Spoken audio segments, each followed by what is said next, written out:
Ее в прошлом году сделали бессрочной, и это на самом деле логично, потому что каждый день строятся новые дома, новые объекты.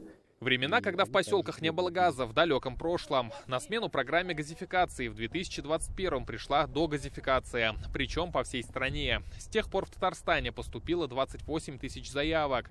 Голубое топливо провели до границ 23 тысяч участков. В Новошишминском, Апастовском и Дрожжановском районах почти 100% абонентов подключены к газу, но есть и антирейтинг. Нижнекамский, Лабужский, Верхнеуслонский, там от 58-64% среднего такое значение. Причины они бывают разные на самом деле. То есть там зависит и от работы администрации, и от финансового состояния, и зависит от того, насколько нужно, необходимо людям вот это данное домовладение, например, насколько они в нем нуждаются. Программа догазификации пришлась как нельзя кстати для проведения голубого топлива в социальные объекты – школы, детские сады, больницы и ФАПы. В этом году планируют подключить 30 таких учреждений. В 2024 по поручению Владимира Путина газ начнут подводить до СНТ. Сейчас голубое топливо проводят только до границ товарищества. Но с принятием закона трубы проложат до участка самого заявителя.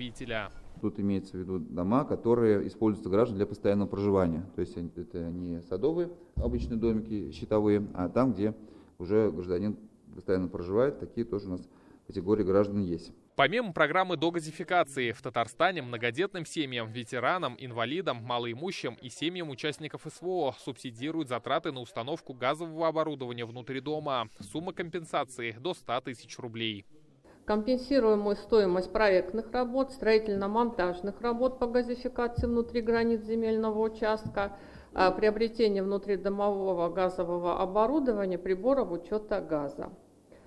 Назначается субсидия, как я уже сказала, органами социальной защиты по месту жительства заявителя. Заявку на участие в программе можно подать через портал единого оператора газификации или сайт госуслуг, а также в районах по месту жительства.